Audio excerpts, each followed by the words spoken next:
बोल. त्यालाच विचारू, तो सांगेल कोणता मोबाईल वगैरे घ्यायचा ते. त्याला इलेक्ट्रॉनिक गॅजेट्स बद्दल जास्त माहिती आहे. तू भरपूर फिरतोस, तुला ठिकाणांची आणि तिकडे मिळणाऱ्या फेमस गोष्टींची चांगली माहिती आहे. तूच ठरव ना सगळ्यांसाठी स्वस्त आणि मस्त ठिकाण, आपण सगळे जाऊ. मग त्याला विचारतो कोणता मूवी किंवा वेब सिरीज बघू ते. मस्त मस्त मूवीज आणि वेब सिरीज सुचवतो तो. वा, हा कुत्रा किती मस्त आहे, कोणती ब्रीड आहे ही? अशा सगळ्या प्रश्नांची उत्तरे देणारा आमच्या सगळ्यांचा लाडका electronics gadget expert, movie analyst, प्राणी मित्र, टूर गाईड आदित्य समुद्र. नावाप्रमाणेच तेजस्वी आणि महासागरासारखा अथांग. शाळा आदर्श बालविद्या मंदिर. बघायला गेलं तर एक रहिवासी इमारतींमधील छोटी इमारत. समोर असलेल्या आवारातच शाळेतल्या मुलांनी मैदान केलेलं. तिकडे तुफान क्रिकेट खेळायची मुलं. ठाण्यातल्या शांतीनगर किसननगर मधलं वातावरण म्हणजे कुविचारी असलेलं आणि तिथल्या मुलांवर सुद्धा त्याचेच संस्कार होत होते. पण हा पठ्ठ्या आईच्या संस्कारात वाढत होता म्हणून तो वेगळा होता. शाळेत हुशार विद्यार्थी म्हणून गणला जात होता. गणित आणि इंग्रजीच्या परीक्षा सुद्धा होत्या त्याच्या गुणांचं आणि अभ्यासाचं कौतुक करायला. आंतरशालेय वक्तृत्व स्पर्धांमध्ये बक्षीस मिळवून वक्तृत्वाची चुणूक दाखवत होता.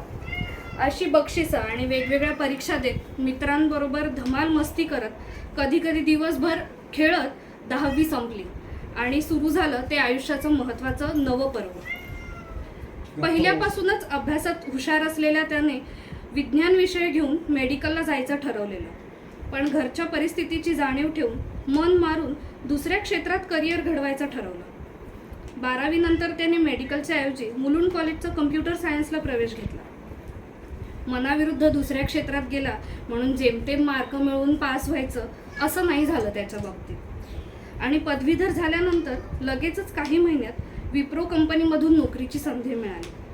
त्यासाठी पुण्याला जायला लागणार होतं. जेमतेम 21 वर्षाचं पोर जगाशी सामना करायला धडपडत नवीन गोष्टी शिकायला बाहेर पडणार होतं. शिकण्याची भरपूर इच्छा असलेल्या त्याला कंपनीतर्फे पुढील शिक्षण म्हणजे मास्टर डिग्री घेण्याची संधी मिळाली. त्या संधीचं त्याने सोनं केलं. एमटेक झाल्यावर त्याच्या प्रगतीचा आलेख उंचावतच गेला. बालपणात अतिशय कष्ट घेऊन आईला मदत करणारा आणि बाहेरची छोटी मोठी कामं करून घरच्या आर्थिक परिस्थितीला मदत करता करता तो इतका सुज्ञ झाला आणि देणाऱ्या हातांचा झाला. त्याच्या या प्रवासात अनेक लोक भेटले. पंकज, ऋषिकेश, रोहित यांच्यासारखे जीवाभावाचे मित्र भेटले. तर ऑफिसमधले मित्र वरिष्ठ खास झाले. काही जणांमुळे मानसिक आणि आर्थिक नुकसान सुद्धा झालं. या सगळ्यात तो घट्ट पाय रोवून उभा राहिला. काही वेळा एकट्याने तर काही वेळा कुटुंबियांच्या म्हणजेच मामा मामी, मावशी आणि इतर भावंडांच्या मदतीने संकटांना तोंड देत राहिला. आज जर कोणी त्याला भेटलं तर त्याच्या गडगडाटी हास्याने आणि गालावर खळी पडत असलेल्या निरागस चेहऱ्याला बघून एवढं कष्टप्रद मानसिक आणि शारीरिक आणि आर्थिक बाबतीत त्रास देणारं बालपण असेल याची पुसटशी सुद्धा कल्पना येत नाही. पण समजा त्याने सांगितलंच तर त्याचं बोलणं ऐकत आपण कधी सुन्न होतो आणि डोळ्यातून पाणी येतं हे आपल्याला सुद्धा कळत नाही. त्याचं 50-60% बालपण, तरुणपण डोंबिवलीत गेले. ही टक्केवारीमध्ये बोलण्याची सुद्धा त्याचीच सवय. सगळी मामे मावस भावंड डोंबिवलीत असल्याने सुट्टीत धुडगूस असायचा पोरांचा. अजूनही मामीशी मावशीशी शाब्दिक खेळ करत त्यांना त्रास देत असताना सुद्धा मामी मावशी भाच्याच्या प्रेमामुळे गमतीत सहभागी होतात आणि खळखळाटी हसत वातावरण एकदम मजेशीर करून टाकतात.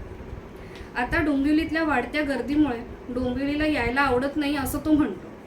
पण त्याच्या सुदैवाने म्हणा किंवा दुर्दैवाने म्हणा त्याच्या आईचं आणि बायकोचं माहेर डोंबिवलीच आहे. आता काही सुटका नाही त्या पठ्ठ्याची. आपण डॉक्टरकडे गेल्यावर काय झालं ते सांगतो. डॉक्टर गोळ्या देतात, आपण निघून येतो. पण हा मात्र काय झालंय, मग काही ना काही वाचन असल्याने त्याच्यावर अजून काही प्रश्न विचारतो. डॉक्टर सुद्धा भारावून जाऊन अधिक काहीतरी माहिती सांगतात. कुठूनही ज्ञान घेत राहावं, अधिकाधिक जाणून घ्यायला उत्सुक राहावं असं कायम म्हणत असतो तो. मांजरप्रेमी असलेला तो मांजरासारखं कुतूहल असलेला आहे.